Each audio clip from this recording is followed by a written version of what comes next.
Well, I'll tell you something. This is no longer a vacation. It's a quest. It's a quest for fun. Hey, Andrew, can I ask you a question? Yes, sir. You ever bop your baloney? Every day.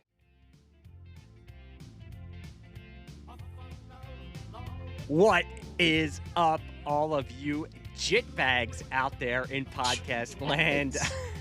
Welcome to SLEAZE Bag Cinema, a proud member of the Pop Culture Basement Podcast Network. What? I'll talk about that later. We'll save that to the end. I am one of your hosts, Mike Jamison, and with me, it's been a while. He's going to sing the song. There we go. My buddy, Andrew Gross. Andrew, how in the hell are you doing? Michael, I am rolling. Good. It's good to know, considering we haven't seen each other face to face or computer to computer face to face in about four months, right? Far too long. And Andrew he's living the dream right now. He is living the dream. He's home. He has no children. He has no wife there. He's podcasting currently naked. Yep. All right, bottomless. I see a shirt and a hat on, but he could be bottomless. I don't know. I can't. He didn't show me. He told me I had to pay to get that kind of. That's extra. You have to go on my OnlyFans account to see that. Oh man. Hey, I gotta monetize it somehow. I thought it was only foot pictures.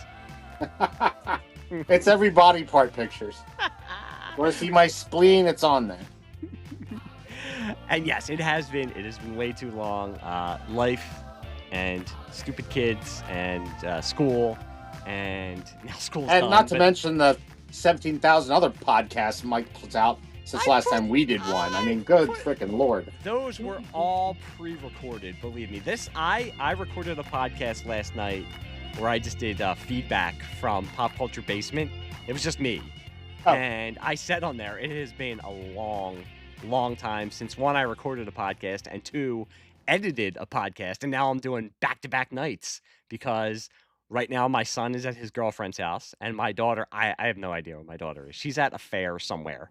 She's at a local fair that my wife is going to pick her up from later, and I have to pick up my son later because I am currently the dad taxi for my son. So Andrew and I are fitting this in. I'm not free like he is. I will be in a couple of weeks. I will be free with no children and no wife, and then I will be recording with no pants on, and I'll even take my shirt off and show off my nipples. But jeez, you're excited, aren't you? Very much. We just lost the 3 listeners that we have after they heard that line. But until then, tonight for the small window of podcasting that we have, we are talking about National Lampoon's Vacation, the original, starring Chevy Chase, Beverly D'Angelo, Anthony Michael Hall, Dinky the dog. And for our triumphant return, I wanted to do this because about 2 weeks ago, I got back from my vacation in the Southwest with my family, where we were in Arizona, we were in Utah, we were in Colorado, we were in Nevada, and we didn't drive cross country, we flew. But when we got there, we did rent a car and we're driving around. And I didn't kill any dogs, I didn't kill any ants. But I do have some interesting stories. Not for lack of trying, mind you, but well, I mean, I wouldn't admit to it anyway. I don't want people to know where the bodies are buried. But yeah, and so when Andrew and I were talking about recording again, and we were trying to figure out, there are no shortage of good movies that we could cover. But this, after my vacation, I kind of threw it out there to Andrew that I wanted to do National Lampoon's Vacation. So, and you seemed excited that you wanted to watch this. Well, as I'm sure you're not shocked, and nor will our 2.5 fans be, I had, with my more I shouldn't say restricted, but just more, I don't know what the word is. Conservative upbringing. I had never seen this in its entirety uncut. So, there certainly are scenes I knew of. Like, they played that scene where he puts his arm around his wife at the Grand Canyon.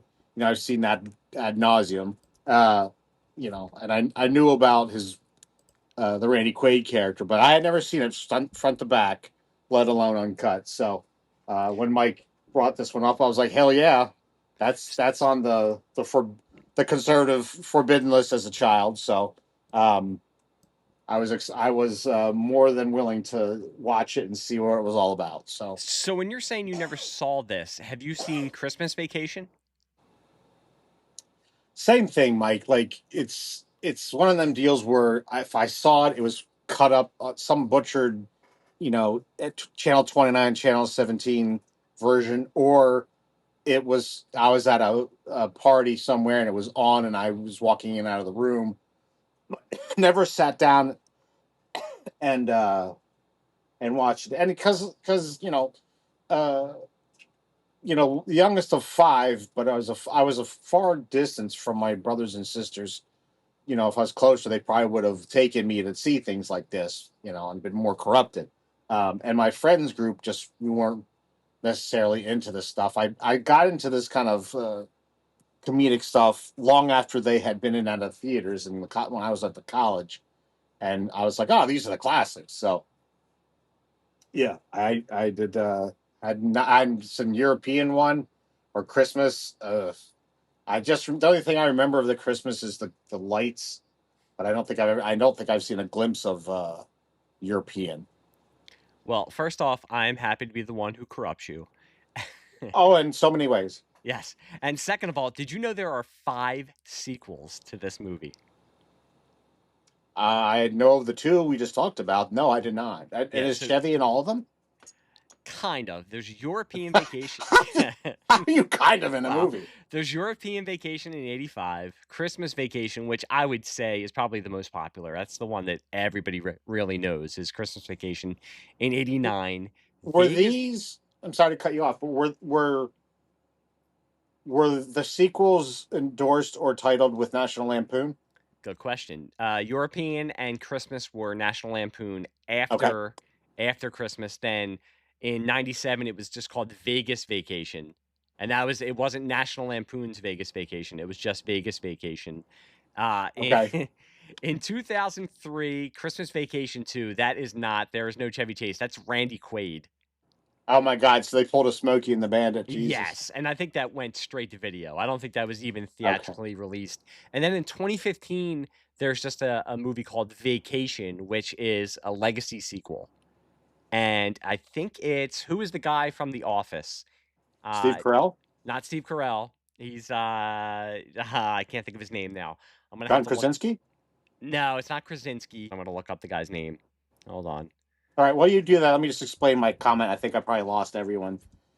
Smoking the Bandit was a very popular movie, which I'm sure listeners of this podcast, all two of you, know that series. There was, one, two, and then they did one where uh, the truck driver Jerry Reed played the bandit character, and I don't know if that was made for TV or something, but I mean, I like, think it was a movie, but I think it bombed out. It's Ed Helms, by the way. okay, Ed Helms was in Vacation. oh, okay, He plays Russ. He plays Rusty, and oh, good lord, it's his family that's going out on vacation. And I've never seen it. I believe that Chevy Chase and Beverly D'Angelo appear in it, possibly in the very beginning and at the very end in cameos. And they were in commercials, actually. I think it was around 2015, around the time the vacation came out at the Super Bowl. I can't remember what company what it was for, but Chevy Chase and Beverly D'Angelo did commercials as their characters from okay. Vacation films. But yeah, I've never seen Vacation that came out in 2015. I don't think it was a huge hit. I'm glad that it carried on the tradition of a different actor playing Rusty in each Vacation movie because it's never the same actor.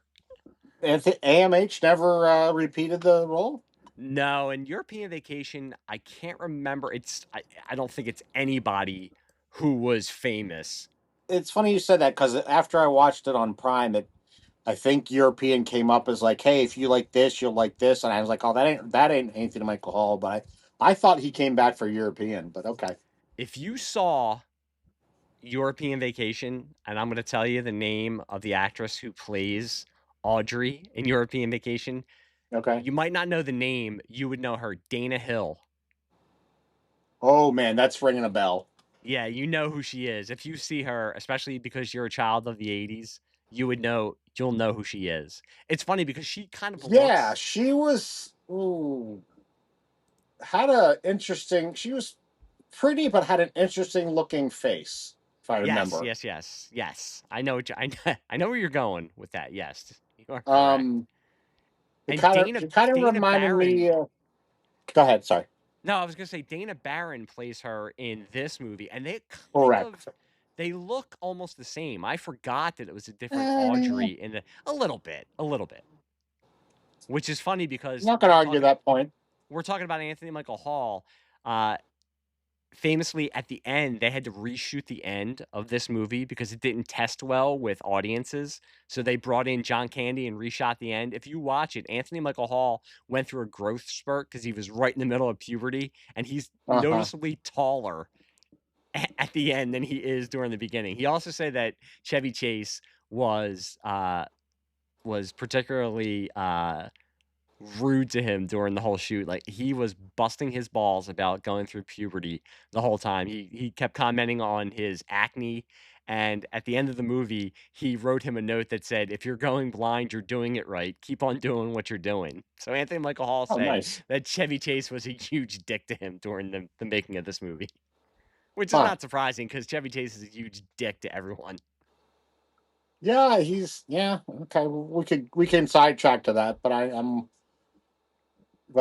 not. I don't. It's an interesting story. I'm sorry. I'm stuck on Dana Hill. I know her face. I don't remember. I don't know. I don't know her from the movie you're talking about. But I'm trying to think what else I know her from. But I'm thinking, was she on like Eight Is Enough or something? She was on The Fall Guy, she was on Magnum PI, she was on a Okay. CBS school break special titled All of which I watched. So Welcome that's probably where I Home know her Jelly from. Bean. She did a lot of voice acting after in the late 80s into the 90s. She was on Now, Darkwing if she Duck. was on those shows you talked about, that's probably where I know her from. I swear to God, when you said that name, I thought Eight Is Enough. But okay, I'm wrong. At any rate, I back to the never movie. I never watched Eight Is Enough, so I wouldn't have known her from Eight Is Enough if she was on Eight Is Enough, but I don't see anything. I'm kind of looking at the highlights of her career, and it doesn't show anything about Eight Is Enough, so I Okay. didn't see that on there. But yeah, so National Lampoon's Vacation came out July 29th of 1983. It grossed $61 million, so it was a big hit, and it was good for Chevy Chase because he was coming off a series of bombs in the early 1980s. Directed by Harold Ramis, Ghostbusters Harold Ramis. Yes. And Yeah. He has quite the. May he rest in peace. He's no longer with us. Correct. Harold no, passed. nah, he passed. Yeah. It has an impressive number of. I don't know the number. Sorry. What he directed were pretty big movies. Ended up. Caddyshack, Groundhog Day, He this. directed Caddyshack. I did not know that. It was Fudge. his first I'm thinking. It was his first directing job. Was Caddyshack. Okay, how does he tie into Animal House? Animal House. He was one of the writers. Did not direct. Okay, I'm sorry. I thought that was his first one. At any rate, actor, writer, director. What a hell of a he's somewhat of a patron saint to you and I, considering Oh the body yeah. of work I mean, he helped he's attached to. shape our childhood and mentality because he either wrote or directed some of the greatest comedies of our generation. And I mean, of Not to mention course, starring. I can think of Ghostbusters and Stripes off the top of my head. yeah, and he So was in SCTV. right. Yeah. Produced by Matty Simmons, who you might not know the name, but he also produced Animal House. He was big in National Lampoon. He was associated with the National Lampoon. So, and he had a tough time. He tried selling this to Jeffrey Katzenberger at Universal before he got it to Warner Brothers, and Katzenberger said, I don't see this being a movie. It's too episodic." To which Matty Simmons said, "Yeah, that's the whole point. It's episodic. That's how we're going to make it." Took it to Warner Brothers. Warner Brothers snapped it up and made it a hit. Speaking of it being episodic, that's because it's based on a National Lampoon article called Vacation 58, written by John Hughes, who wrote this movie. Yes, I wanted to talk about that. You got Yes. there. Yep. Considering we know him as, or most people probably know him, not just you and I, a wholesome coming of age type, some great movies he made for Breakfast Club, 16 Candles, etc. Home And then when Alone. his name popped up as having written this, I'm like, what? It's got to be a Yeah, different. but It has to be a different guy. no, there was always that little bit of streak of not as maybe as much as this movie because but I mean he started with National Lampoon, so he had that edginess to him. I think he sanded off the edges as his movies got bigger. But I mean, even if you watch Breakfast Club and a lot of those teen comedies that he's associated with, there's still a little bit, even Ferris Bueller, there's still a little bit of an edge. Not as much as this movie, but there's still a little bit of an edge until later when you got Well, into like Uncle Buck and Home Alone. he's But Home very. Alone, I He's mean, Home Alone, basically those the robbers would be dead. So yeah. he's masking it in slapstick, but there's still a little bit of an edge there to what he's doing. Agree, but when I think of his coming of age movies, they're very artistic, Mhm. very they resonate. This is just kind of a goofy movie, a goofy comedy. So that's why I'm like shocked it was him Well, in all because honesty, also, I've never read the original article. It's he wrote the screenplay. Chevy Chase and Harold Ramis both said that they rewrote the script when they got their hands on it. When they knew they were doing the movie, they did extensive rewrites. So I don't know how much is John Hughes and how much is Chevy Chase and Harold Ramis. okay. Now just a quick segue uh, for those of us, again, all two of our listeners, Mike, National Lampoon Educate Us was a magazine that came out. National Lampoon And started as a magazine, spun off of the Harvard Lampoon, which right, was in Harvard. It was a magazine that Harvard, a humor magazine, the comedy that Harvard students wrote for in the 60s and 70s, and then eventually spun off into the National Lampoon. So alumni of the Harvard Lampoon formed the National Lampoon, and it started off as a magazine, but then it grew into a radio show. There were albums, and it grew into a comedy troupe. And some of the people who went through the National Lampoon Radio Hour and the comedy troupe that sprung out of the National Lampoon, John Belushi, Chevy Chase, Bill Murray, Joe Flaherty, I believe Gilda Radner. Some of these sure, now, and legends. sometimes I've watched documentaries on the National Lampoon and read books about the National Lampoon. I might be mixing up some of the names. I believe Harold Ramis wrote for the National Lampoon Radio Hour, and I'm pretty sure Aykroyd was with the National Lampoon and also with Second City because it was that time in the early to mid 70s, right before Saturday Night Live. And this is where Lorne Michaels found a lot of the original cast of Saturday Night Live where comedy was just starting to become like the new rock and roll music. I mean, this is like the boom of comedy that would For eventually sure. take over in the 80s. So you had Bill Murray, his brother, Brian Doyle Murray, like I said, John Belushi, and Second City and National Lampoon, they would have a lot of crossover. Some people would go from the Second City and then would go to the National Lampoon, and some people would go from the National Lampoon to the Second City, and eventually this is what became Saturday Night Live. This is what became SCTV, and then this is what became all of these comedies that started coming out in the late 70s and early 80s. So, of course, National Lampoon Animal House was the first National Lampoon's movie, huge hit. At the time, the biggest comedy ever made John Belushi a star. I think that there might be one, and God forbid you would think I would do the research, but I'm not getting paid for this podcast, so screw it. I think there might have been one other National Lampoon stamped movie before this one, but I don't think it was a huge hit. So I think after National Lampoon's Animal House, this was the second really big National Lampoon's movie. And for a time, having that National Lampoon's stamp of approval meant something. Now, Was it getting National Lampoon's Class Reunion? I think that's what it is. I think it came out in maybe like 81, Okay. and that might have been Paul Rubens, Pee Wee Herman possibly was in that. That was very much like this movie. That was very much a Prism movie that would just be running on Prism all the time when I was a On kid. And this was high rotation. yeah, this was a Prism movie also. But yeah, so National Lampoon's, I mean, it was the breeding ground basically for all of the comedy that we grew up on. Did you have them as a kid? I did. The magazines? I never saw them anywhere. I Okay. learned about it after the fact, and like I said, I've watched. There's a lot of good. There's a couple good documentaries out about the magazine itself and some of the writers. There's a really good book on the creation of National Lampoon, and it it like I said, I'm interested. I'm really into. Again growing up with Chevy Chase, with Bill Murray, with all of these comedy stars. I find it interesting to read the histories of how these guys all got together and how all of this comedy, what grew out of National Lampoon and Second City, became Saturday Night Live and SCTV and became all of these movies. So, yeah, I mean, National Lampoon for a time was the stamp of approval for comedy. You had this movie, you had Animal House. I mean, it was, but by the late 90s, I think there was is it Van Wilder? Van Wilder might be a National Lampoon movie. I Yeah, think it is it it is National have that. Lampoon's Yep. Van Wilder? Yeah, so yeah, Ryan Reynolds. the quality definitely fell going into the 90s. And I National Lampoon, I don't know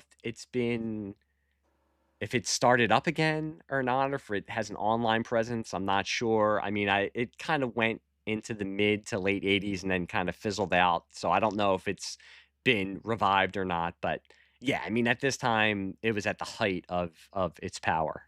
I do agree. Even though Jeffrey Katzenberger was probably kicking himself after he didn't acquire the rights in the movie, it is very episodic. But I think that's what you have to do for this type of movie. For Is those of us that who don't know, what does that mean? it's instead of just one long story, it's little episodes, it's little vignettes kind of, it's like, oh, Okay. they go He he goes goes to get the buy the car. car, and then he's getting ready to leave, and then they're in St. Louis and he gets hunky And lips painted on the side of the car. hey right. fuck Okay. And hey then fuck y'all then he fuck meets y'all his mama. Yeah, so it's very episodic, but I think this type of movie, and that's how it feels.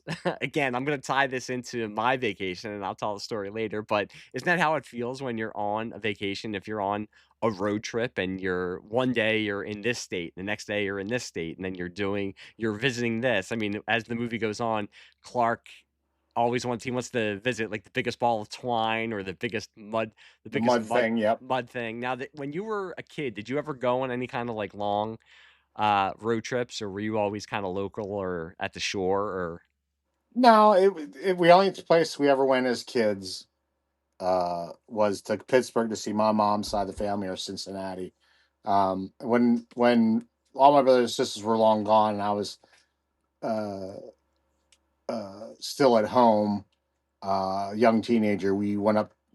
We started to rent a house in Maine, um, that we go up to. I think 2 or 3 summers, and that's it. So no, I know road trips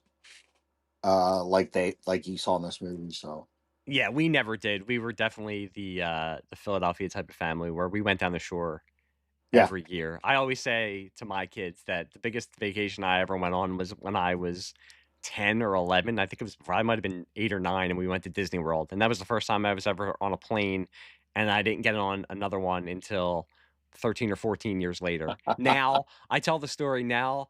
We went to Europe last year and we didn't go to Paris, and my daughter said to us, "I can't believe we were in Europe and we didn't go to Paris." To which I responded, "When I was a kid, I stayed in Sea City, and I was mad that I didn't get to go to Wildwood and go on the Sea Serpent, and you're mad that you don't get to go to Paris. Shut up and be thankful." I didn't tell her to shut up. In my Oh, head, I these did. kids. But yeah, I think the nature of it has to be episodic, and I think that's why it works better that way. If it's little vignettes of Clark's failures, and I do appreciate one thing. You said you've only seen bits and pieces of European Vacation, or not at all. You haven't seen anything of it. Nothing rings a bell with that You're one. not you're not missing anything. European Vacation is not that great. It is Hmm. not that. I believe I'm trying to think. I think I bought Caddyshack on Blu-ray, and it might have been a double disc where you get Caddyshack and you get like it was like one of those deals where it's like comedy classics and you get Caddyshack and then you're stuck with European European Vacation. Vacation. So I watched it. It's not that great, but one thing I will say for the three, for this, for European, and for Christmas are the ones. Now, I saw Vegas Vacation in the movie theaters in '96. Couldn't tell you anything about it except for Mr. Papa Giorgio. But the family dynamic, even though it's different Rusty's and Audrey's, stays the same through all three. And I think now, being a parent and being a father, I do uh, associate and I do have more empathy for Chevy Chase and Beverly D'Angelo, and I can see their point of view, and I can laugh at it and laugh at their experiences now, having gone through some of the stuff that they go through. And I do like their chemistry also. I think Chevy Chase and Beverly D'Angelo are very, very good as a married couple. They have very good chemistry. Chevy Chase always had good chemistry with Goldie Hawn, did a few movies with her, but I think he has really great chemistry with Beverly Dan. I buy them as a married couple. Sure. Absolutely. The movie, it seemed like it went smoothly. They did have to, when it was done filming, when they took it and took it to test audiences, they did not like the original ending, which was basically they took Roy Wally hostage in his home, and they had the cops come, and then they get out of it and they go home. The audiences did not like it. So John Candy originally was not in this movie. They had to refilm the ending because the ending wasn't working, and they said, "We're gonna get John Candy. We'll bring him in." I mean, you can tell he's not really in it that much, and they refilmed the ending. And the ending, now, if you'll notice, the ending I talked about that they didn't use sounds like the ending for Christmas Vacation, and I think they used that ending for Christmas Vacation where Okay. where cousin Eddie, I almost said Uncle Eddie. Ooh. Where cousin Eddie kidnaps Clark's boss and then brings him back to the house, and the cops swarm in and they get out of it. So I think they kind of reused that ending for Christmas Vacation, which is also written by John Hughes. Christmas Vacation. So they're not going to Wally World at all. They see that it's closed, and then they go to then they snap it. Okay. They go to his house and take him hostage or kidnap him, but they never go on the rides. They don't actually go into Wally World, which of course is supposed to be Disney World. I mean, we all know that. It was Right. filmed at Santa Anita Raceway, I believe, and Six Flags Magic Mountain in California. So those roller coasters and everything, I mean, obviously they're real, but that's what's used. Sure. The whole Wally World that you see when they're driving up is a matte painting, which that's a really good matte painting, actually. That's like I was to say that's well done. That's like Star Wars level matte painting right there. I want to go to that Wally World. And the voice, by the way, of the moose is Harold Ramis. When you hear the moose say that they're closed. Okay. Now that's a very early '80s. Can you imagine nowadays? Like, you wouldn't know that Wally World is closed for 2 weeks. Yeah, I mean, it's kind of funny looking back at this. Like, wait, why don't they do this? Oh yeah, that's not invented yet. Now, you do know who played cousin Eddie's daughter, right? That one more than anything blew me away. That it was Jane Krakowski. Yeah, you did a better job pronouncing her name. I mean, you're one of the most beloved comedic actresses, in our adulthood. Now, I was like, say, holy shit. I will say, when I was a kid, I did not get the pot joke. When I was super young, okay. I didn't know what they were talking about. And then it was years later I watched, I'm like, oh, I get it, they're smoking pot. To which Rusty says, you don't even inhale. Now, I will say, the relationship between Rusty and Audrey after driving, like I said, I was in this a couple weeks ago, flew into the Southwest and drove around for a week and a half. The whole dynamic in the car with with the brother and sister, and also with as Clark is talking to Roy Wally at the end and says there was a smell that was coming out of the back seat. Oh, I know that smell. I can confirm. Yes, that is how brothers and sisters act, and yes, there is that smell in the back seat of the car that you don't know where it's coming from, and it wasn't coming from a dead family member. I will say that. No. To which the dead family member, Aunt Edna, Imogene Coco, the comedy legend, and it's funny because she said when she took the role, she wasn't going to take the role originally because she was afraid that she was too mean in the role, and she felt bad that she had to be so mean to everyone, and that is one of the really. Yeah, and I, Wow. watching it again, I thought she was in the movie more. I think that's how great of an impression she makes. Is I thought she was in it longer and more. She's not really in it that long. Oh, okay. I didn't bump into that, but right on. You didn't think did you think she was in? I mean, I just thought she was. I always just remembered her, or I thought I remembered her being in it longer. And I felt like she wasn't in it that long, but the scene she's in, I mean, she's funny. She's very, very funny. And Sure. that was something with us growing up too. Like, I think these comedic actors of this generation had respect for the comedic actors from another generation. Cause I grew up, knowing who Imogene Coco was, knowing who Mel Brooks was, knowing who Sid Caesar was. Cause I feel like they popped up in these sorts of movies and they were still given roles even though it was like a new generation of comedians and comic actors that were out there. Most definitely. And of course that's her dog Dinky that pees all over the sandwiches while Clark is dancing for Christie Brinkley. were you So, ex- were you excited by the car, by the way? I thought of you when I saw the of car. course, of course, that's something. I mean, again, I don't remember how I knew of it, but I knew that Christie Brinkley, the girl from the Billy Joel video, was in a red Ferrari in the movie. Well, So, it's introducing Christie Brinkley. It was her first movie. right, as the credits said, yes, for sure. What other movies did Christie Brinkley ever make? The Billy Joel video. The Uptown Girl video. Yeah, there you go. I still Um, I still don't know how Billy Joel pulled that one off. It just goes to show, kids, become a rock star. You can look like Billy Joel and you still get to bed Christie Brinkley. well, one could argue he was semi handsome in his younger days, but he hit the wall hard. But I don't want to. But since you brought up Jane Krasinski, I want to just take a moment to talk about the not Anthony Michael, but I'm stretching for the character's name now. Which one? Cousin Dale. It's like, what do you do out here? Well, I got a stack of nudie books this high. Do you know who that was? Do you know? I know you're going to know the name, but do you remember him? No, I know I've seen that kid in stuff in the 80s.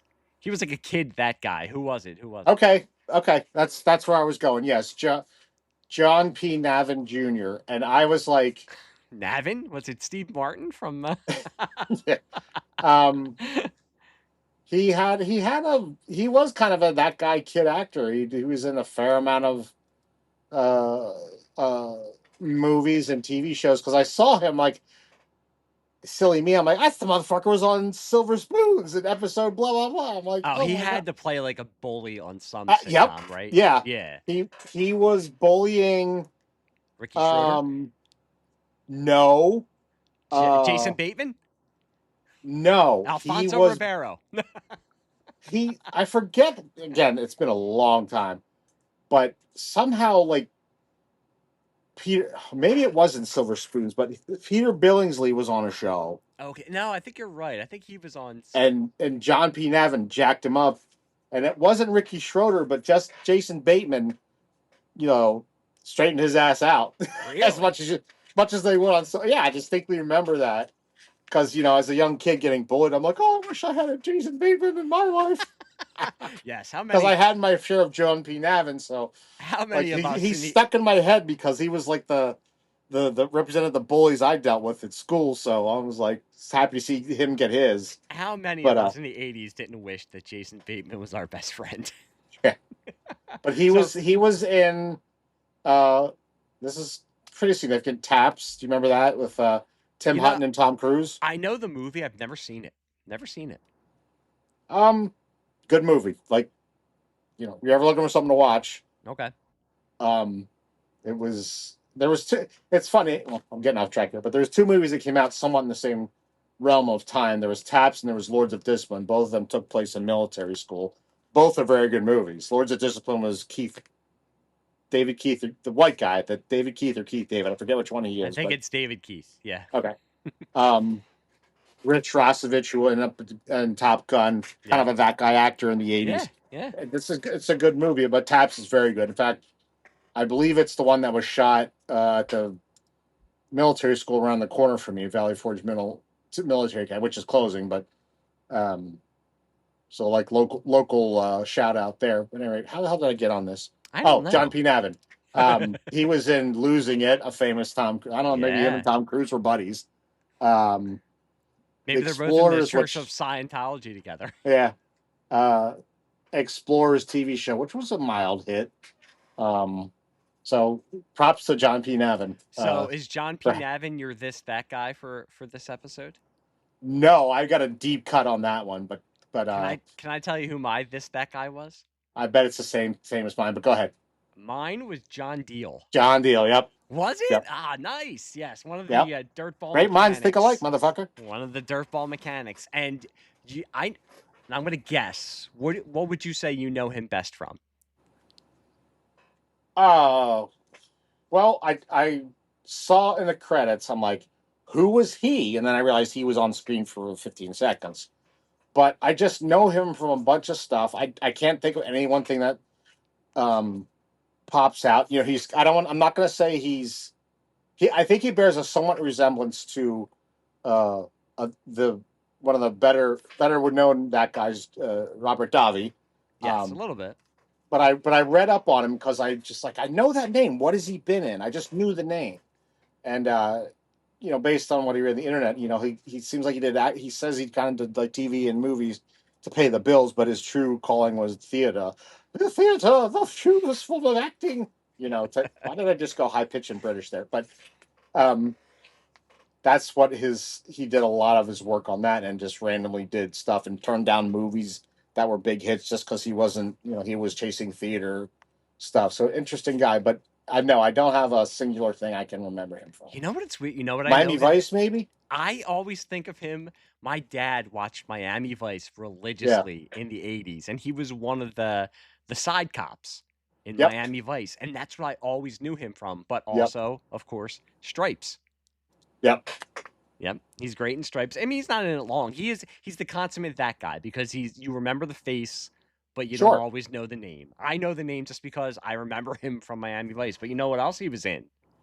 Joysticks, which we covered on this show. So staying on the John Teal tip, do you remember this kind of was an infamous VHS cover to me, but a movie called Angel, where half the picture the girl's in a Catholic school outfit, the other one she's in spike heels and red satin shorts. Yes.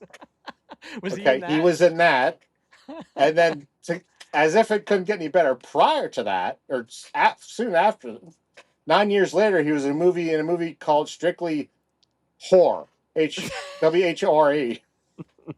The Andrew So Gross there you story. go. He's had quite the career, but he's in Mo Money with the Wayans, some Madhouse with John Larroquette and Kirstie Alley. Hey man, he's Henry Lee paying the Lucas, bills. which was a creepy ass movie. He's paying the know that bills, one. man. He's paying the bills. It's just funny. I thought I was gonna get you on that one. I thought you were gonna be like, who? Well, I figured since I came up with him, like I bet he latched onto that because. Well, we're talking about the mechanics, and if we're talking well, about the big one, I did not know. Well, but, we're talking about the mechanics. I'm going to give you my MASH connection. Oh, here we go. Brought to us by the Tabasco Film Company of Havana, Cuba. The other mechanic is Mickey Jones. Right. Not like the Monkees Mick Jones, no, but like he appeared in MASH in season 10, Snap Judgment, as an MP. But do you know what Mickey Jones also did? No clue. He was a drummer, and he was in Bob Dylan's band. Also, really? He took over for Levon Helm when Levon Helm, the band was Bob Dylan, started as Bob Dylan's backup band. Went on tour famously when Bob Dylan went electric, and Dylan was getting so much flack from audiences when he went electric. Like people were cursing him out, they were throwing things at him. Levon Helm at one point said, "I'm done with this. I'm going back to Canada. I'm going to work on an oil rig. I don't feel like doing this anymore." Mickey Jones, who was a session drummer, just working different sessions, took over and was Bob Dylan's drummer for a while on tour. He also was a drummer for Kenny Rogers in the 70s before getting into acting. Well, gotta give him his props here because I mean, I don't even know him as a that guy actor, but the guy had steady work He from was all over like TV in the 1980. He's doing about a movie a year, sometimes two, all the way through,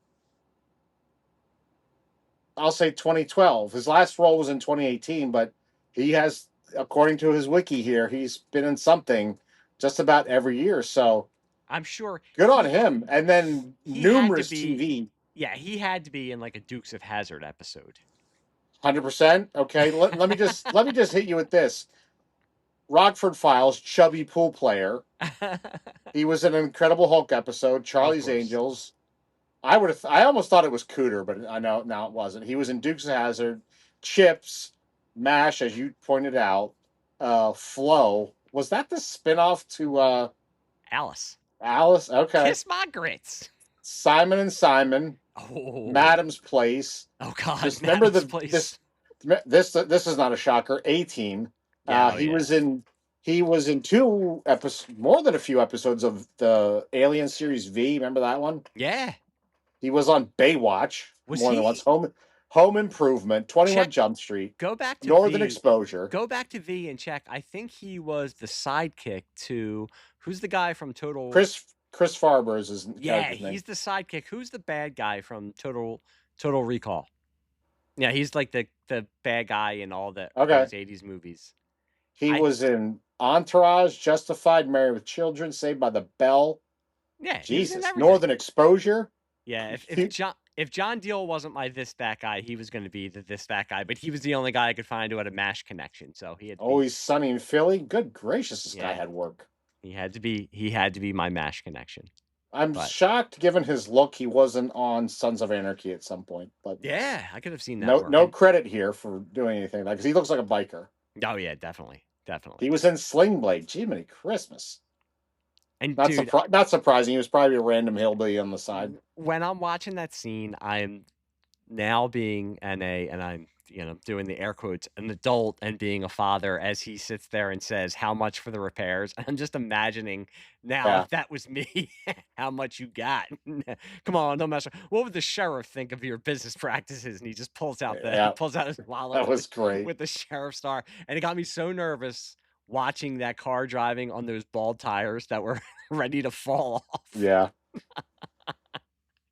Now, we've gone over the MASH connection. We did that guy. I also had a Wendy Jo Sperber memorial for the dearly deceased. And of course, we could have picked a lot because this is an older movie. So there are a couple people who were in this movie who are no longer with us. But I, of course, had to pick John Candy, the legend John Candy. Yes. I still can't believe he's been dead since 1994. I can't believe it.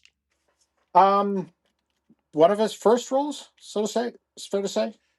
He was in SCTV during this. Well, no, movie role. Movie role. He was in the Blues Brothers in '80. That was before this. Okay. Yeah, and I'm sure. I don't know if he had a starring role yet, like his own comedy. But was he? Was this before Stripes? No, this is after Stripes. So yeah, so he's in the Blues Brothers. Okay. He's in Stripes. Yep. And I don't quite think a career then. I don't think he had a leading role yet, but. And like I said, I mean, when they had to go back and refilm the ending, that's who they thought. They said, we'll get John Candy. We need somebody who's going to come in for just a couple scenes and is going to make it funny. And that is always the scene I remember also with Chevy Chase holding the gun on him. And he says to him, that's not a real gun. I know that's not a real gun. It's a BB gun. And he starts to get up and he shoots him in the ass and says, why did you have to shoot me? Now, Anthony Michael Hall says that the scene of them on the roller coaster going down on the roller coaster, that Anthony Michael Hall was like digging his hands into John Candy's arm because he really was in total panic. He did not like going on the roller coasters. And the whole cast said that they had to film those scenes so many times that most of them were getting off and vomiting after the scenes were filmed because they had to do it like 3 or 4 times in succession. Yeah, I was wondering, just based on their face, like how they're keeping it together, because they all of them look they're ready to yak, except Dana Barron. She very much, as I said, that they come off as a real family. If you watch it, Dana Barron is sticking her face right in Beverly D'Angelo's chest and looks like she looks like it looks like a daughter and a mom. And Chevy Right. Chase, it's actually very funny when he's sitting next to John Candy. His face, he's got his face like right up to John Candy's face, and he's just making faces of terror as they're going down on the on the roller coasters. That would be my nightmare because I am not a roller coaster guy. So if they said to me, you had to film this about 7 times, I mean, I'd look at my bank account and be like, okay, because you're Yeah. going to pay me a couple million, but that would not be something that I would find fun. But yeah, the Wendy Joe Sperble Memorial, John Candy, legend, still miss him, still wish he was around. And I'm sure we're going to do more movies with him in them eventually. Brian Doyle Murray. Yeah. What about him? He's still alive. Oh, I'm sorry. I thought he had passed. No, what are you trying to put him in the grave? As far as I know, I think he's still alive. Okay, my apologies to Mr. Murray. I thought maybe I'm thinking of my apologies to some the other Murray actor. family. Yeah, no, who am I? I'm thinking and maybe he plays the boss in Christmas Vacation. He was in this one as the guy eating the watermelon when they go to stay in the cabins. Clark, this one smells. And Edna, this is your cabin. Yeah. Okay, so and also we got to talk about a very young, perhaps the SCTV connection in the very beginning. Eugene Levy. Oh my goodness. Eugene Levy and his magnificent fro. Oh my goodness, was that quite impressive? Yeah, I mean, I almost didn't recognize him. I mean, obviously, once he started talking, I could see the mannerisms, but I almost didn't think it was him for a minute. So back in the early '80s, Eugene Levy, he had a very Larry Dallas from Three's Company kind of look going. Yeah, absolutely. That's who I thought. That's who I kind of thought the actor was going to be. I'm like, oh. And then I saw the eyebrows, and then he started talking. I'm like, wow. And that's another thing I hate doing. I do not like going to buy cars, so that gives me agita just watching as Clark gets out in his beautiful pale blue leisure suit in the very beginning. And is trying to, again, as a parent, as like a dad, I was sitting there just thinking in my head, like, what would I do in this situation if they told me, yeah, we don't have the car ready? And I feel bad I don't have it in front of me. It was the metallic P, the Queen family, the Queen family truckster. I know it's like it's a combination of like a Woody wagon and something, right? When they built it, but I mean it's become iconic nowadays. You can get toys at like little die casts of it. Yeah, it's well spoken of in the movie car database website. So, and I know you're a car guy. See, I am not a car guy. So when he pulls up and Beverly D'Angelo asked him, why is the engine still making that noise? He says, oh no, honey, that's fine. That's how new cars are. That's my greatest fear, because I don't know anything about cars. And I would just be thinking, like, what did I get myself into? I have no idea what I'm doing here. Now, well, yeah. Have you said you never went on a trip as a kid cross country? Not like that, no. Have you ever gone cross country now as a parent? No. There would be very likely there would be a loss of life somewhere along the way, I think. If and not like Aunt Edna or Dinky the dog. No, I mean we did, the longest we ever did in the car was we did 8 hours and not stopping anywhere, just getting there to Outer Banks, and that was borderline. Yeah, someone wasn't going to come home. Someone wasn't going to come home. I've done that Outer Banks drive. I do appreciate when Clark. And that one's a hard 8 hours if you remember too. It is. But I do appreciate when Clark's walking through the desert and you hear him say, "There's a goddamn gas station every 5 minutes, and now I can't find a gas station." And that's how you feel sometimes. We were on, so I'm gonna go into the trip now. One of the stories was we were driving in Utah, and first of all, there were wildfires coming out of Sedona. So while we were driving, it looked like the apocalypse because it was just all orange. It was just a cloud of orange around us. And of course, when you're on the highway and you see that sign that says no rest stop for 75 miles. Yeah. Yes, We yes. we blow by that, and of course, 5 minutes later, my daughter tells me I really have to go to the bathroom, and there are no stops. There's nowhere to stop, and this isn't like New Jersey driving down the shore where you can pull over to the side and you have to make that run out to a bush somewhere on the side of the road and just do your business really fast if you have to.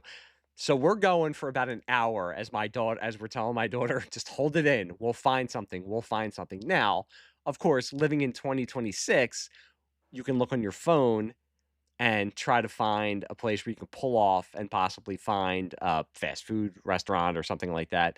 But of Sure. course, where we were in the middle of Utah, we had no internet service. So I'm just imagining as I'm driving how I'm going to clean up the mess that's going to be made in the back when my daughter finally can't hold it in anymore. Now, luckily, we did find, we're also in Utah that has a lot of scenic stop off points. You can pull off to the side, and it says on the sign, scenic stop, and you can pull off and get out and take pictures and stuff. We found one. She was able to run into a porta potty and go to the bathroom, and I was saved from having to clean up number one in the back seat. But that was one of the first things about driving cross country. One of the things that I never took like a really long cross country trip when I was a kid, but for any kind of like long drive that we had, I would read because I was a reader. Now kids have phones or iPads, and they also have AirPods where they pop the AirPods in and they will not bother you.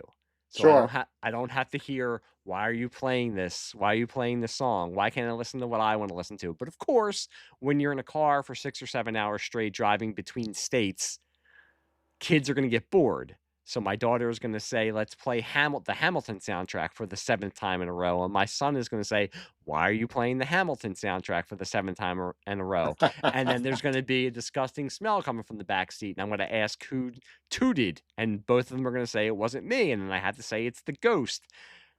So this is the kind of stuff that I was dealing with as I was driving. So I could relate to Clark. Now, I've never gotten lost in the slums of St. Louis, but that was one of the scenes that I remember from this movie very, very vividly.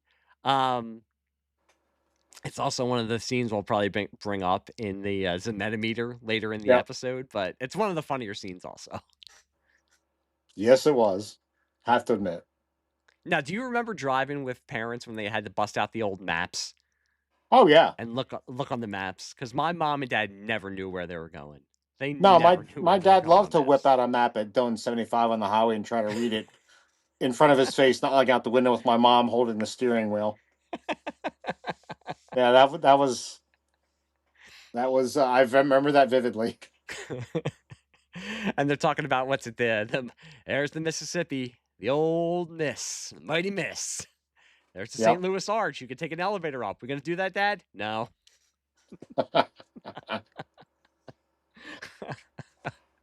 Go down to that corner, and there you're gonna find my cousin, and he'll be able to tell you how to get back on the highway. Because I ain't even from this And from neighborhood. around here. I am from around here. And they're And I gonna forget he mentioned some restaurants like, oh, but fuck it, you don't want to go there. it was like rib tips. Yeah, that's it. Now, have you been to any of the places that they go to in this movie? Have you been to the Grand Canyon? You've been to Dodge City? I have been to the Grand Canyon, yes. I just was in the I guess I was in the Grand Canyon because I hiked down into the Grand Canyon, but Did you really? Ooh. that's one of the places we stopped a couple weeks ago. Now, when they go to the Grand Canyon and when he stops and he's trying to get cash and he's trying to pass a Yep. bad check, that hotel is the hotel we stayed in. No shit. As it came up on the screen, I paused it and said, "Wait a minute, that looks like the front of the hotel we stayed in." I had to get up and take my glasses off because I'm old and look really closely at the screen at the sign. And yes, that is the hotel we stayed in. The front still looks the same. Now, I don't know if that's the actual lobby or if that was just a set that they dressed because the lobby looks nothing like that in reality. But the outside of the hotel still looks exactly the same. But I Now, will was that say, just coincidence or did you do that on purpose? no, it was a coincidence. I didn't even realize that it was in the movie until I was watching it last night. But Huh. I will say, as much as, and it is, when you see the Grand Canyon, it is amazing. But Yeah. once you look at one view, when Beverly D'Angelo says, "You haven't even stopped to look at the Grand Canyon," and he turns around and starts bending up and down. It's like, "Well, we've seen it. Let's go." Yep. You do kind of get that feeling. Now, yeah, we did hike down into the Grand Canyon. And as I said, my knees are still feeling it because I'm old. I told my wife that if this was 5 years from now, there's no way I would have been able to do this trip because we did a lot of hiking and yeah, I'm really out of shape. But yeah, we never my parents were always bad with maps. Thank God nowadays I still remember MapQuest printing out the Oh directions yeah. on MapQuest, which Yep. I mean that was in Which worked. advance. It did work. It worked really well, but thank God now for phones and just having the maps on our phones because I would not be able to do. And even with the maps on the phones, I still get lost sometimes. I am not the navigator of the trips whenever we go. I'm always bound to make at least one wrong turn, but I've never gotten so lost that I ended up in a I mean, I grew up in a bad part of the city, so I don't get scared if I end up in a bad part of the city. Roll them up. So, Hey kids, look at all the plate. all right. So I kind of want to go back to something we talked about earlier. So I gave my, life circumstances as a young kid and when I saw the movie. But did you see it as a kid? Like, what's your history with this movie? I didn't see it when it first came out. I saw it again. It was a Prism movie, so I probably saw it in 85, 86. I mean, I was 12, 11, 12, Okay, 13. you and your brother watching it? Yeah, or just me. Now I don't remember. I do remember Christie Brinkley. I don't remember Beverly D'Angelo's boobies, and I didn't Okay, realize let's talk about her boobies. I saw them in the shower, but you said there was twice. Like, what? Where else did she flash them? I don't when remember. after Chevy Chase jumps in the pool with Christie Brinkley and then wakes up the whole hotel and has the man to man with Russ. He goes Uh huh. back in the room to talk to Beverly D'Angelo, and she says, "No, I'm going to be fun."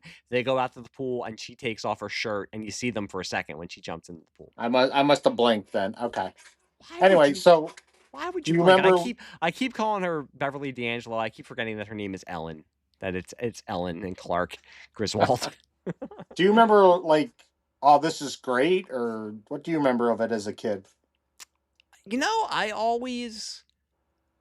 I liked it, but I did want to talk about this and I keep bringing up that this is a National Lampoon movie. It's not like there's some deep meaning to it, but I do Sure. have different feelings about it now that I'm older, that I'm a parent, and I have kids who are one's a teenager and one is almost a teenager. I remember as a kid, and you were talking about being bullied and watching that show with Peter Billingsley getting bullied Yep. by cousin Dale.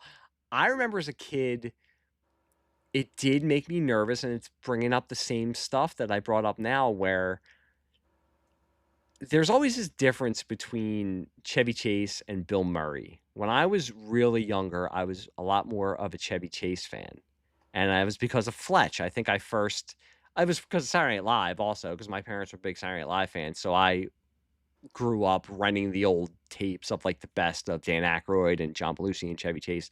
So Sure. I kind of think when you're Those must have young, been gold. Those must have been gold. they were. I think when you're young and you're a comedy fan, a lot of times it's like, oh, are you a Chevy Chase guy or a Bill Murray guy? When I was younger, I was a Chevy Chase guy because I knew him from Fletch and I loved Fletch and I still think that's his best movie. And I knew him from the Vacation movies. And there's that difference between Bill Murray and Chevy Chase where very rarely do you see Bill Murray in a movie ever play anything but the wise ass who knows what he's doing and is always getting one over on the establishment. Sure. And Chevy Chase, why I think he was very good in this role. I think Bill Murray is the better actor overall, but I think that Chevy Chase, this and Fletch, which I just brought up, are his two best roles because I think he is very good as Clark Griswold because he plays that befuddled suburban dad. And even back then as a kid, I knew, I wasn't like this confident kid who I wanted to be Bill Murray.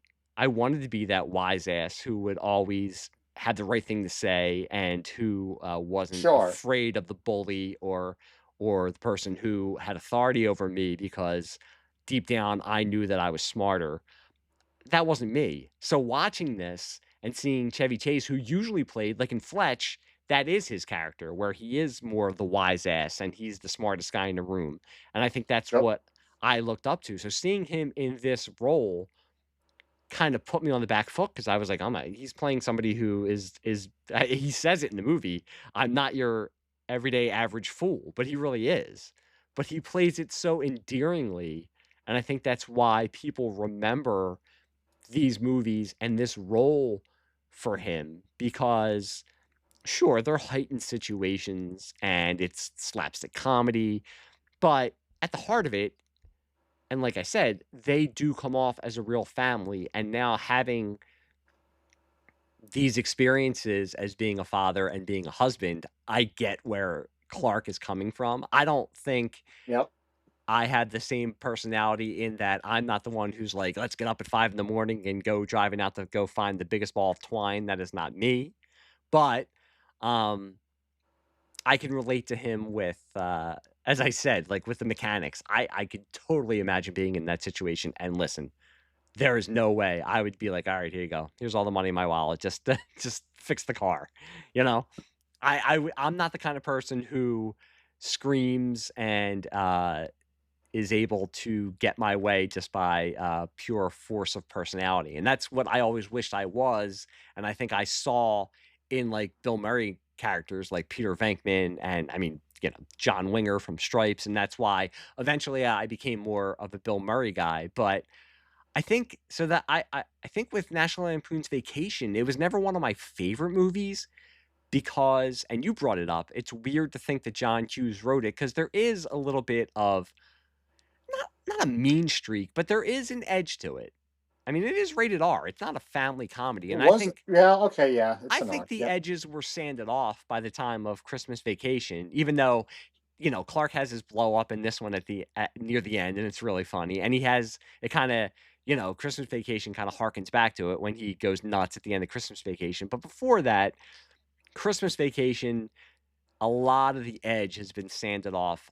Even Cousin Eddie, it's a little bit more uncomfortable in this movie than it is in Christmas Vacation, where he's totally played as like the buffoonish relative. Where in this one, it's a little uncomfortable. I mean, it's still funny, but as they talk about what does his wife say? Eddie says, "When the next baby comes, I could finally quit one of my night jobs."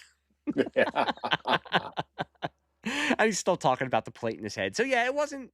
Uh, it was a Prism movie, so it was on all the time, and I was probably the same way you were for a lot of the '80s, where I would catch it in parts. I probably didn't see it all the way through until the '90s when I finally rented it on VHS from one of the local video stores or Blockbuster. But I would always catch it on Prism, but it was never one that I sought out to watch. But watching it last night, I appreciated it more. Chevy Chase has better roles, and I think it's a very, very funny movie. I like it out of the original 3 because those are, like, the classic vacation movies. I think it's the best one. I mean, I don't know if Okay. it's a hot take. I like Christmas Vacation, but I'm not the biggest Christmas Vacation fan. I like it. I don't think it's, like, this classic that has to be watched every Christmas. Gotcha. I don't know. I rewatch watching it now. Like, we watched. We did talked about Animal House, and I talk about Cash. I still watch those movies. I still laugh my ass off. Honestly, I'm watching this. I'm like, all right, the bits I remember are funny. This is a 6 out of 10 movie in my mind. Really? I didn't think it Really? was that great. No. See, I would give it like an 8, 8.5 out of 10. Now, maybe had I experienced a road trip like that, I would probably maybe appreciate it in a different way. I just was like, I don't know. I was just like, this So is an okay movie. can I tell you my, National Lampoon Vacation road trip story? Sure. I mean, I didn't I didn't shoot the, rent-a-car 50 feet in the desert of Arizona. Ross, Dad, I think you got that 50 feet. Ross, that's something to aspire to. 50 feet. Yeah. But so we were in the Southwest for a week and a half, and when we landed, we flew into Phoenix. So first of all, we were renting a car, And we rented a car and we're sitting there. And like I just said, I am not a car person. So they said to us, you have a choice of cars. And they rattled off these cars. Had never heard of the 3 cars that they asked me about. So, so I said, sure, I'll take the Trax. Do you know what? I think it's a Chevy Trax. Right. So we go out to get in the car and we have all of our luggage with us, and it was not an SUV. They say it's an SUV. It is Hmm. kind of a mini SUV. And we open up the Yep. trunk, and the first thing I said to Xander, my son, was, I don't think we're going to be able to fit all of the luggage into this car. Now, we were able to fit the 4 big suitcases, but all of the small carry-on bags and handbags and backpacks that we had to be piled on the side where my daughter, who is very petite, was sitting, because she was able to fit them there and comfortably put her feet on top of them. So that was the first thing. Yep. Nothing really, nothing really bad. And we had the first week we were out there driving in different places and all that kind of stuff. We had a great time. A week into the trip, we leave our one hotel very early in the morning to go do a hike. And then right from the hike, we were leaving to go to the next hotel. So it's about 5:30 in the morning because it's very hot there. So you have to do these hikes early because you don't want to be out there when it's 100 degrees. Sure. So my wife goes to check out and she says, just make sure everything is out of the room, which me, my son, and my daughter do, or so we Sure. thought. We do our Right. hike. We drive to the next hotel. We get to the next hotel, and my daughter says, I think I'm going to go in the pool. I'm going to grab I'm going to grab my bathing suit. She goes into her bag and says, where's my bathing suit?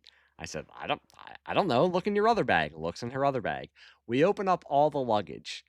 We don't find the bathing suit. And my wife says, you did check this morning before we left all of the hotel room to make sure that we didn't leave anything behind. To which I said, I thought I did.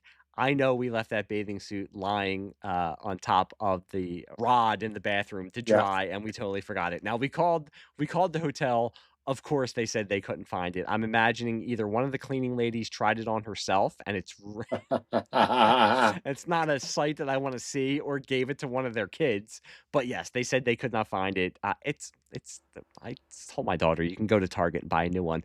So after we figured out that we most likely left the bathing suit there, my wife gets a call from her work, and they tell her basically that, and I don't want to give away where my wife works or what was going on, but something was going on with her job. And if it wasn't resolved, all upcoming vacations were going to have to be canceled. Now, in the beginning of August, my wife and my son are going to Disney while my daughter is at dance camp, and that's when I'm going to have those glorious 4 days all to myself. Sure. She was just told that this vacation was going to have to be canceled. All employees were going to have to cancel their upcoming vacations. So we just found out we lost a bathing suit. My wife just found out that she was possibly going to have to cancel an upcoming vacation. We went out to go get something to eat down the street at a fast food restaurant. There was a storm coming in. The power went out while we were at the fast food restaurant. Oh my God. Came on 5 seconds later, but we had to wait an extra 10 minutes. Drove back to the hotel. We're then told that the tour that we were supposed to be going on the next day was going to have to be canceled because of the power outage. There was some kind of problem, so they would be happy to give us our money back, but we weren't going to be able to do the tour. So that all happened within about an hour of that day. And then a day later, we drove to the hotel that I was talking about that they stay in the Grand Canyon. Checked in to make sure that the tour that we had for the next day, which was a mule ride down into the canyon, was still on. And they said, yes, it's still on, even though we're doing a routine power down tomorrow. So you're going to have to check out a little bit early. Yes, they didn't tell us this beforehand. You're going to have to check out a little bit earlier, but the tour will be fine. We said, cool, go to bed, wake up, getting ready to go on this tour. My wife says, oh, great. Got a text from the company that said, sorry, the tour's canceled. There's high winds. We're not going to be able to do the mule tour. Now, we ended up just hiking down ourselves into the canyon, and it really wasn't that windy. That's the one good thing about this. Isn't like the Jersey Shore where there's lifeguards all over the place. You go on Right. like these hikes, you just go. They're like, if you die, you die. If he dies, he dies. They don't care. You just go on your own. If you don't have a tour guide with you, good luck. So we just went and hiked down on our own. But my wife was looking forward to doing the mule tour, so we didn't get to do it. So this was all within, and this was the last leg of the. You know, when you're on a long vacation, and those first couple days are great and they're so restful, and you don't care, you're all laughing, having a great time. By that, if you're there for like 2 weeks, by that middle of that second week, you're kind of like, okay, I'm ready. I'm kind of ready to go home now. I always remember going with a friend of mine. We drove to Florida once when we were in college. And we drove to Florida and drove back. And by the time we got back, he said to me, I need a week away from you because we've just seen way too much of each other for this past week. You can't do that as a parent because, I mean, you kind of have to stay with your family, with your wife and kids. Yeah. When you're hitting that week and a half of a vacation and you just want to strangle every person and every little thing makes you want to explode. And I'm trying to, and this is where I said, when we talked about doing an episode, I said we have to do National Lampoon's Vacation because I can very, very much relate to what the Griswolds go through. Luckily, everything worked out with the vacations and everything with my wife and all that kind of stuff. But yeah, that was a fun 24 hours. That does not sound fun to me. I can attest to though having been on vacations, not necessarily cross country, but we're just everything spirals out of control in a day. So I totally understand that.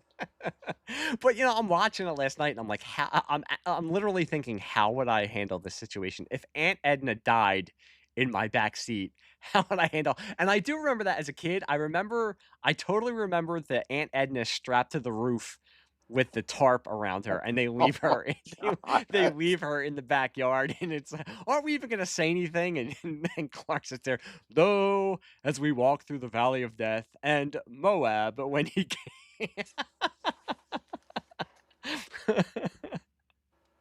That's a great scene. That, and that's Stacy Keach's brother, right? Plays the cop. the highway cop. Yeah, James Keach. Yep. Who was in and out of different movies and stuff. He never got big, but he was in a bunch of stuff back in the 80s. I think it's hard to be, you have a very famous sibling and you kind of look like him. And oh yeah, without if Stacy Keach shaved the mustache off, I'm sure they both look exactly alike. But they said that scene that when you see Chevy Chase, he looks like he's crying, but they were both trying to hold back laughing because they were both trying to hold back. They were ready to laugh so much. And that is funny. If it wasn't going to be police brutality, I would crack this over your skull. Dog killer. Imogene Coco very much reminded me of Ralph Furley. I needed to hook her up with Don Knotts. She should have guested on Three's Company as a girlfriend for Don Knotts, for Mr. Furley. Yeah. All right. So only a 6 out of 10. Maybe I'm just old. I'm like, I don't remember laughing at too much that do you like I hadn't already seen. If you had the choice between this and Christmas Vacation, what would you pick? Well, again, I haven't seen. I don't know Christmas Vacation. So what do you watch at Christmas? You don't watch Christmas Vacation? Do you watch the Christmas Story? No, it's Christmas Story and the freaking train thing. Oh God! Trains, Planes, and Automobiles. Oh, the Polar Express. Polar Express. Oh God, I hate that movie. Yeah, I'm with you there. Yeah, I don't like that movie. No, I mean you got to remember, my kids are younger. It's not like I'm going to watch a National Lampoon movie with them. They probably wouldn't. They probably wouldn't even be interested, to be honest. You don't sit with your son and say, one of my great memories was when my dad had a beer with me. Yeah. Now don't let your mom smell alcohol in your breath. She'll take it out on me. Yep. Hey, you got to give it to Ellen and Clark. They have a very healthy sex life in this. I mean, don't get me wrong. It's not bad, but I'm just like, okay. All right. It feels like it just drags in parts. It kind of felt like to me. Which parts do you think dragged? I don't know, that whole hotel scene where he gets shot. Like I was confused what was going on there. Oh, in Dodge City. Yeah, Yeah, that is kind of weird. Like there's no payoff to it. He turns around with the shotgun and shoots him, but it's fake. So yeah, I know. I mean, it's funny because they say, "Well, the kids could have gone deaf." What? Are you happy now? Your yeah. children are deaf. I don't know. It's just I don't. I guess I feel when I compare it to like Animal House, like I don't feel Animal House ever slows down. Like every minute is funny or going to Hmm. something funny. I just felt like there was stretches here where I'm like, all right, I don't know. That's fair. That's fair. Yeah. You ready To each, for to each his own. you ready I mean, for I the like it's funny you said something. Like when I was a kid, younger. Uh, I didn't know about. I never had this sense of it was Bill Murray versus Chevy Chase. I just thought they were two funny ass motherfuckers from Saturday Night Live. Made some good movies I enjoyed as a younger man. Um, so uh, I I just like I told you earlier, I just never had seen this movie. So. But I'd seen Fletch and I'd seen Chevy in other projects and things. I thought he was hysterical. Definitely knew him from Caddyshack, and he was great as that movie. I thought his character was hysterical. But yeah, seeing him being a suburban dad was a little bit different arc for me to see him in a different light, if you will. And yeah. he played it well, but I didn't think I kind of the funniest part, one of the funniest parts for me, just because as an older parent now, was when he just lost his shit at Wally World. I'm like, yeah, I've been there. Hmm. Not so much the trip part, but him just. I drove all the way here. You're going to open the damn park, want to ride some rides. He points the gun like I've had many fantasies of dealing with people or something going wrong, and I'm pulling a gun and getting my way, even if it was a BB gun. So, do you want to do the Zmed-O-Meter? Um, sure. Hey, I understand. Don't worry about that. To tell you the truth, I'm envious. I wish I had someone that was in my every thought. Somebody I could spend all my time with. Somebody I could really respect. Hey, look at the cans on that bimbo. So Zmed-O-Meter. You want to go first? Yeah, for then I would give it half a star out of 4. I don't think No, yeah, it's all I don't on point for 1980. for What one? 1983. I mean, it's not Anything. there's not excessive cursing. There's a couple of F-bombs, but it doesn't matter. And showing boobies. By the way, Christie Brinkley said it was a compromise. She did not want to go topless. So that's why she strips down to her bra and panties, but said, I will not go topless. It's a body double jumping into the pool. But you do get to see, Really? yep, you Okay. do get to see Ellen Griswold, Beverly D'Angelo boobies, which was nice. They were very Yep. nice in the Underrated shower. pretty woman. Yeah. Oh, Beverly D'Angelo Beverly's very is pretty. beautiful. You know, she dated Al Pacino for a while. And like Um, later in life, like within the last 15 to 20 years, they were dating. Beverly D'Angelo, even now, she still looks great. Now I don't know if she's had I don't know if she's had work done or anything like that, but she still looks great. But she's super underrated. They try to mom her up a little bit and kind of make her look frumpy, and sure. it does not work. It doesn't work. I'm kind of getting her a little bit crossed up with Melanie Griffith. Yeah, I can see that. I think Beverly D'Angelo is better looking than Melanie Griffith. Oh, I think they're both very attractive. I just was like, huh, I don't. Okay. That's never Melanie. Because when she said she dated Al Pacino, I'm like, well, no, well, that was Melanie Griffith, wasn't it? But I think No. she was with Don She was Johnson or Don something. Johnson. Yeah. Yeah. Anyway, But yeah, I get like a half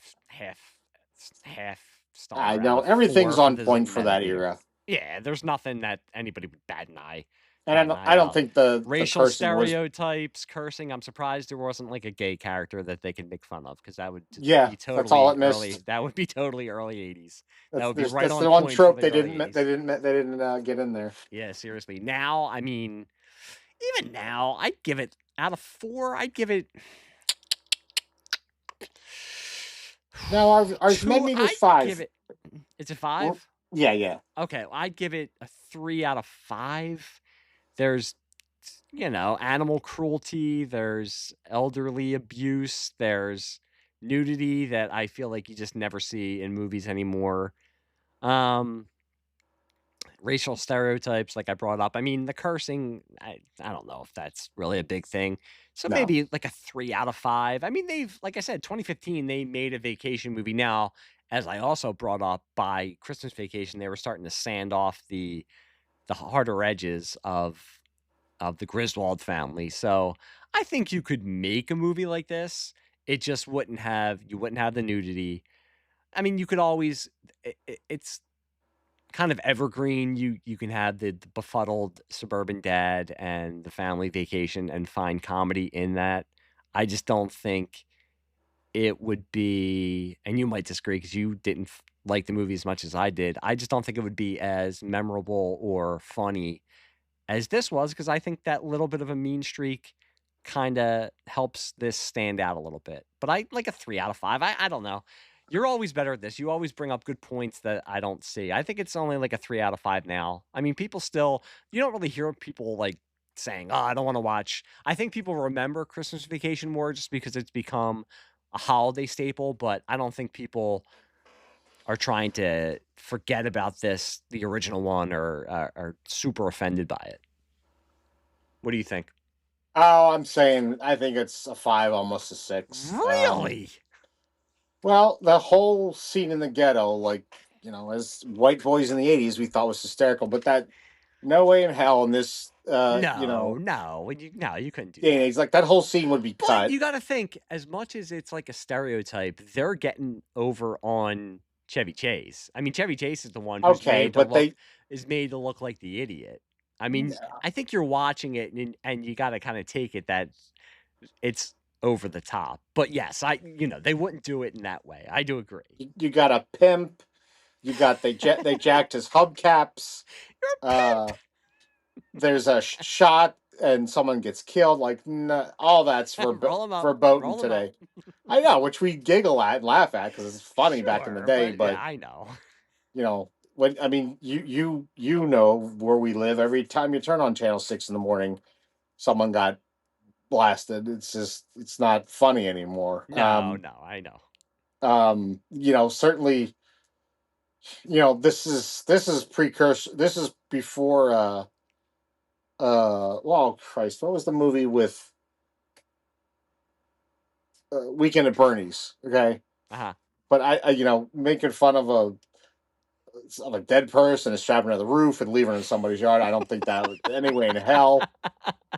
I mean, they make it funny, but I don't know. I think they would. And maybe, you're bringing it up. Maybe some advocate group is going to blow up on Twitter and the movie would get killed. Maybe we'll no way our studio will put this out now. We might have to do Weekend at Bernie's now. I haven't watched that movie in years, and then that might super tip the Zmed-O-Meter. Dragging a dog. PETA would go nuts on this. You don't see it. You don't see. I know, but it's implied. And poor little guy. He probably tried to keep up for the first mile or two. Which I know it's funny because we're dirtbags, but in this day and 2026, no. I don't know. Maybe I just have more faith in you. I really don't. I don't have more faith in humanity at all. It's they're so hyper conscious that some advocacy group will blow them up on Twitter. I don't think there's anything bad about a middle-aged man going gaga over some gorgeous 20-something, so that one's fine. I think the implied again, we laughed our ass off at it, but the implied incest, well, my dad says I'm best at it, I was like, I forgot about that line. But that shocked me because I said to you the other day, I thought the line was my teacher said I'm best at it, which might even be worse in this day and age of like, I don't know. On statutory rape cases every other day in schools, but I'm sure that wouldn't have been that line would have been cut. I don't know about Bop the Baloney. I don't even know if my son or kids this day and age would know what that even means. So that probably could get away with that. I don't want to know if my kids know what that means.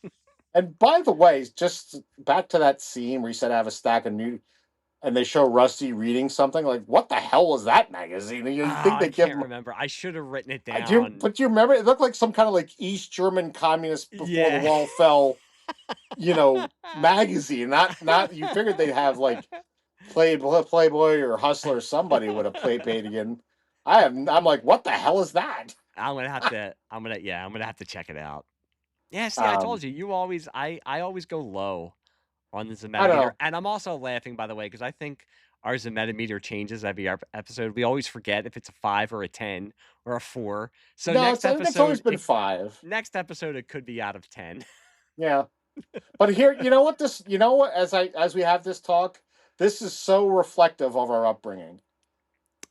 In what You grew up way? with much younger. You grew up with much younger parents who probably fucking took you to see these movies. Well, yeah, they Whereas didn't take me to see this. I went and saw well, Splash. I'm being a little facetious, Yeah, but yeah, not yeah, that yeah. far away either. No, I mean, I had Prism, and they didn't care. I was downstairs I always bring up the story in 3rd and 4th grade. I was doing Eddie Murphy Delirious bits because my parents watched Eddie Murphy Delirious with us. I Right. watched, See, not that Saturday Night Live was bad per se, but I watched it in 3rd and 4th grade with my parents. I sat and watched Saturday Night Live, those Eddie Murphy, Joe Piscopo Saturday Night Lives. And for a 3rd grader who went to Catholic school, it was edgy. So yeah, we did grow up I mean, you've met my parents, you've met my brother. They're they're not shy. They're not conservative. They're not shy. Yeah, we grew up very differently. well, that you just brought up something like you're watching Eddie Murphy Raw and Delirious with your parents. Yep. When my older brothers rented it and had like 5 friends over and got a case of beer to watch it, I was sent to my room.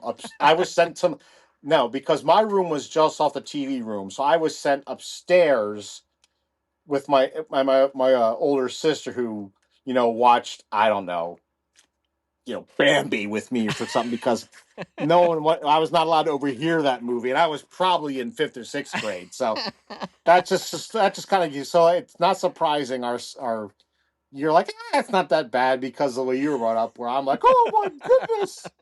So what you're saying is I'm a scumbag and you're not. No, you were brought up with a much younger and cooler parents who were more hip. And, as I may have told you or talked about this before, my parents were, you know, when I was, like 16, my parents were the age of most of my friends and colleagues' grandparents.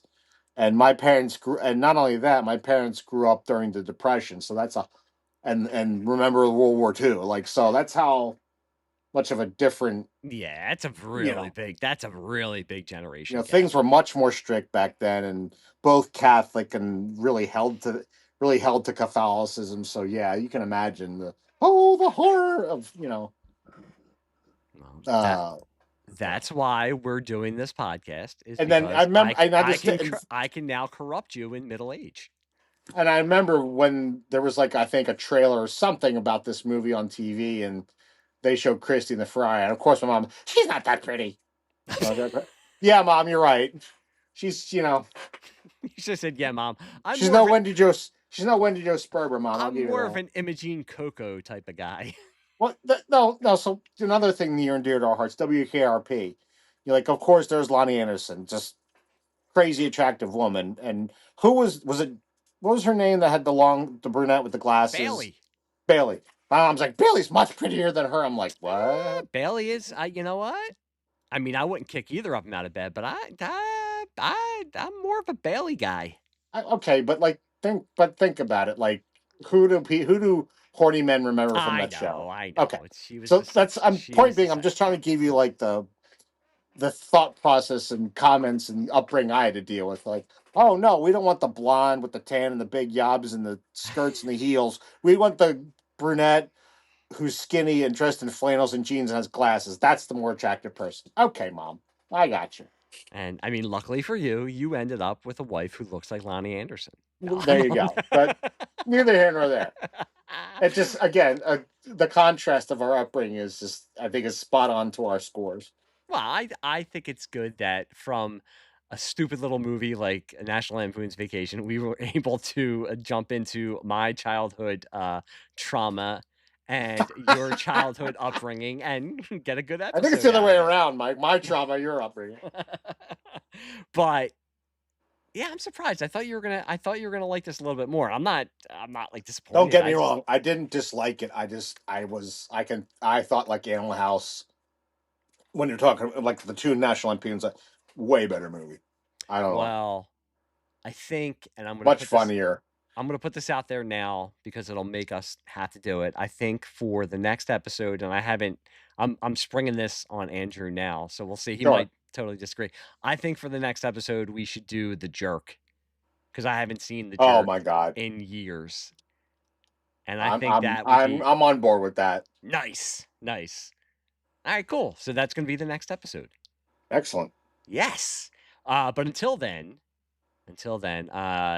you will notice that in the beginning I said SLEAZE BAG CINEMA, part of the Pop Culture Basement podcast network. What I'm going to do with this episode is I want to try to get these episodes out to a bigger audience. So I'm going to keep it on the SLEAZE BAG CINEMA podcast feed that I have already, but I'm also going to share it on the Pop Culture Basement feed that I have also. So a lot of the people who subscribe to the Pop Culture Basement podcast are going to get this episode, so they can they're going to have a nice surprise dumped onto them. They're going to have a nice slab of SLEAZE BAG CINEMA dumped into their podcast feed and see if they enjoy it. And going forward, I told Andrew this, and I've been talking to some of the people we've had on this show. We've had Bill on this show, and Anthony, Tinfoil Consortium, and Brad.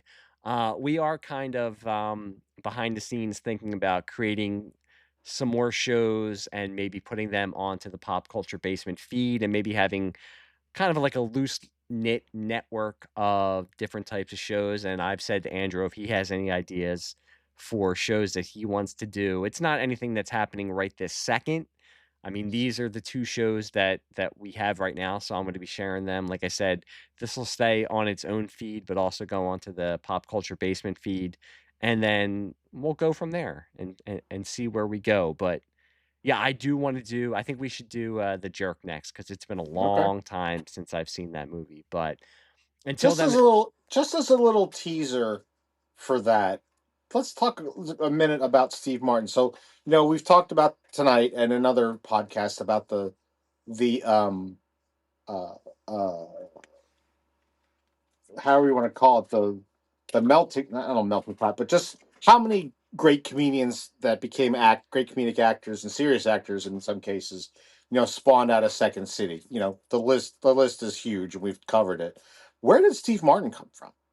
Steve Martin, very Was he interesting. just a stand-up guy, or? Yeah, but I mean, even before that, he was writing for the Smothers Brothers Comedy Hour. He started Jesus. out, I don't know if you've ever seen, he's an accomplished banjo player. He always, I've seen that in his comedy yeah, stand-up. like he's put out serious albums. Like Really? like bluegrass banjo albums. So he's an accomplished banjo player. Really? But growing up, he always wanted to get into show business. I think he grew up in Southern California. I think Okay. he worked at Disneyland, and he was really into like learning how to do magic and performing. He always knew he wanted to be a performer. Started writing for the Smothers Brothers Comedy Hour. I think he might have written for Laugh-In back in the late, don't quote me on that, but he might have written for Laugh-In. So I think he kind of crossed paths with Lorne Michaels. And then he was never in Second City. He was never in National Lampoon, but he was always around those guys. I mean, he was one of the first, and we'll probably talk about it more when we do The Jerk. He was one of the first superstar stand-up comedians that had, his comedy album went to #1. He had you would go to his stand-up concerts, and he had them in concert halls, like in huge stadiums. He had the Blues Brothers opening for him. That's how the Blues Brothers got big. And he fell into that orbit of Saturday Night Live. I mean, he hosted those first couple years. He hosted at least once. I think there was one season he hosted twice, but he hosted at least once a season. So he was kind of like an unofficial member of the cast because he hosted so many times. Right. He was never a regular, correct? He was never a regular, but when they were thinking about like the first season of Saturday Night Live, they had first thought that they would have the cast and they would have maybe one host. and they were playing around with that, and they considered him for a while that maybe he would be the permanent host, and then they would just, every week he would host the show. But yeah, he was never a regular, but people think he was because he was on so much and he's so associated with that show. So yeah, I mean, he came out of that, like I said, the 70s, man, with stand-up comedy and just comedy in general. He was one of the huge breakout superstars of that time, and then went into, got into movies and had big time hits. So his comedy albums, so this was this be in the same era as, say, like George Carlin and Richard Pryor? Right after it, and it's funny you bring up both of those, because Carlin and Pryor were really like the trailblazers that were that's that were my like the remembrance of things, like for the sure. new comedians, and were starting to get big. And then I think Steve Martin brought it to another level, just because like Carlin and Pryor, for as big as they were still seen as edgy, and I think Steve Martin, for as weird as he was still, you could put him in movies, and I think he was seen more as family friendly. Like my dad was into Carlin, like had Carlin albums, but I didn't really get into Carlin until I was older and kind of could get his humor, because he was very political. And I mean, again, we're talking about my upbringing. I can remember watching Richard Pryor live on the Sunset Strip as a kid on HBO or on Prism, and renting it from the video store. But like, as much as Richard Pryor had a Saturday morning cartoon show, or like a Sid and Marty Krofft puppet show, but he had a Saturday morning show. But still, I think that like Steve Martin was, for as weird and groundbreaking as he was still a little bit more mainstream than Carlin and Pryor were. So he built on what Carlin and Pryor, because Carlin was famously the first host of the first Saturday Night Live, and then Richard Pryor was on in that first season also. Was his stand-up raunchy like Carlin and Pryor? No. It was, he was like a Seinfeld then? Yeah, I think like a lot of wordplay, a lot of absurdist humor. I mean, he could be edgy, but it wasn't as raunchy, and it wasn't political at all. So that's why I think he was kind of easier, for especially like teenagers of the 70s to get into also. Okay. Yeah, I think it'll be a fun episode. Absolutely. Plus, because I haven't watched that movie in a long time. That's actually something I do remember. I don't remember any of it, except for a couple of bits, but I do remember seeing it in full, because, that's probably why I was going where I was going with my questions to you, is that my parents would watch and love Steve Martin, so it makes me think he must have been pure and not raunchy. Yeah, I think thus not banned. He could be. It's funny that you're saying your parents. I think he could get over with that type of crowd, because they could see him as, he was clean, but I think some of the humor he could sneak in there, you know what I mean? And if you watched it now, I think you would watch it and say like, oh, I don't think my parents got what he was talking about here, but I get what you know what I mean? Sure. But it wasn't as overt as George Carlin doing, the 7 words you can't say on television, and Richard Pryor talking about race relations and all that kind of stuff. So yeah. Steve Martin was just seen as a lot safer. That makes sense. Yeah. So yeah, that'll be a fun episode. But yeah, if people are excited to hear that episode, if they want to find us on Facebook, on Twitter, on Bluesky, just look for SLEAZE Bag Cinema. Look for Pop Culture Basement also, because I'll be sharing links on there.